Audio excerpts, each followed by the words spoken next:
Je voulais revenir sur, puisqu'actuellement on parle beaucoup d'Éric Zemmour, sur la polémique qu'il a opposée à Absatoussi au sujet des prénoms d'origine étrangère.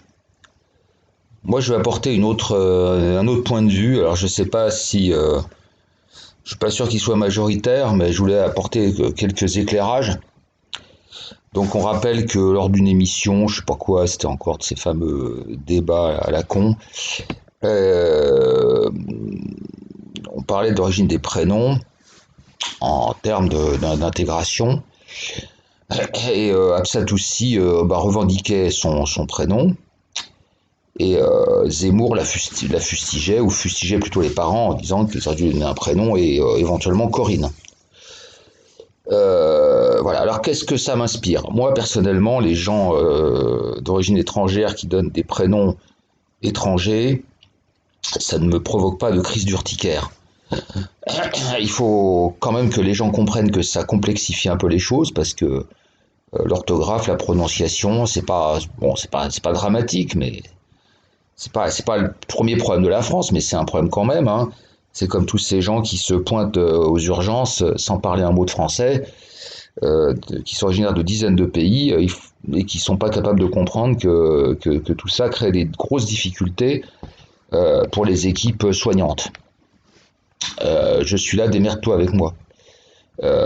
Notamment des gens, je vous parle pas de touristes, hein, je vous parle de gens qui vivent en France depuis 40 ans et qui n'ont pas trois mots de vocabulaire français. Ça, c'est une réalité.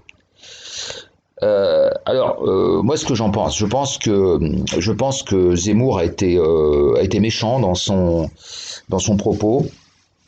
J'ai senti de la méchanceté. Je vois pas ce que ça. Enfin, après, on pourra se poser la question pourquoi. Et deuxièmement, je vous ai dit donc ça ne me déclenche pas d'urticaire.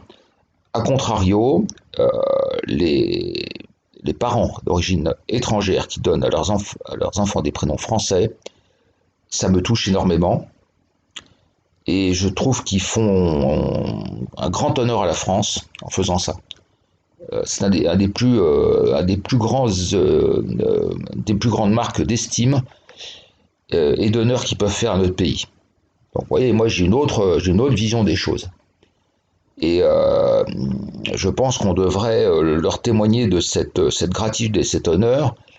Je ne pense pas que ce soit le cas dans des communautés immigrées et haineuses, notamment celles qui crachent du mot harki à tout bout de champ sans même savoir ce que c'est et qui connaissent rien, notamment sur ce genre de choses. C'est pas facile. Moi, je mesure la difficulté que ça peut représenter, mais moi, je me sens très honoré au nom de la France. Voilà, ça c'est mon point de vue. Euh, alors après, revenons au personnage. Donc, Éric Zemmour, c'est quelqu'un de très intelligent et très cultivé. S'il crée cette polémique avec une certaine méchanceté, ça a bien un objectif, c'est-à-dire que je pense qu'il met de l'huile sur le feu. Ça, j'en suis convaincu. Et quand d'abord, j'y reviendrai sur le programme de la convention de la droite. Je pense qu'il agit vraiment dans le but de créer de l'animosité et de créer du désordre. Moi, là, j'en suis absolument convaincu. La façon dont il le fait, il aurait pu. Enfin, je pense que Zemmour est quelqu'un de plus intelligent et de plus cultivé que moi. Donc, il n'y a aucune raison que je comprends pas son attitude. À partir du moment où il est plus intelligent et plus cultivé que moi, et qu'il est soi-disant un grand nationaliste, peut-être plus que moi, son comportement me paraît tout à fait toxique. Alors en face, Absatoussi, faut dédramatiser les choses aussi. Hein. Absatoussi, donc je crois qu'elle est mi-mauritanienne, mi je ne sais pas quoi, Mali, ou je sais pas quoi, elle est originaire de deux pays d'Afrique. Elle est cette représentante caricaturale du bobotisme parisien bullshit. Alors, elle a fait un BTS de commerce international. Apparemment, elle a été tentée un petit peu sa chance aux États-Unis. Elle est revenue. Et désormais, elle se dit femme d'affaires. Et en fait, elle apprend aux jeunes femmes à créer du business beauté. Alors oui, moi je connaissais le business beauté, hein, c'est-à-dire créer je sais pas, promouvoir des produits, etc. Mais là non, c'est comment promouvoir le business beauté. Enfin, vous voyez le truc. Alors ça, c'est vraiment le bullshit et c'est très fréquent dans le milieu bobo parisien. Il y en a beaucoup comme ça qui créent rien du tout, qui créent du vent. Et vous voyez ce que je veux dire. Enfin, c'est quand même extraordinaire. C'est comment faire du business beauté. Enfin, moi, je comprends faire du business beauté, mais apprendre à faire du business beauté, enfin, là, c'est vraiment bullshit, quoi. Donc, bon, c'est une jeune personne très arrogante, comme tous les gens de sa génération, et puis comme tous les bobos parisiens. C'est ça qui les caractérise, et avec une arrogance qui est un peu inversement proportionnelle à leur utilité sociale. Donc, je trouve que c'est une personne, enfin, qu'on donne autant d'importance à cette personne. Je ne pense pas qu'elle soit la plus qualifiée pour parler au nom des communautés immigrées, hein, je ne crois pas. Parce qu'elle a l'air de vivre dans un grand confort, et enfin, je veux dire, sans faire de démagogie, je vois pas en quoi elle représente les difficultés de l'immigration, hein. Donc, en général, on tend le micro de tous ces professionnels du blabla, hein, comme les fameux humoristes type Jamel Comedy Club, qui parlent de la misère et de la détresse des immigrés sans eux-mêmes l'avoir véritablement connue. Bon, tout ça, ça me choque un peu. Voilà, donc voilà ce que je pense. Moi, j'ai une vision plutôt positive des choses.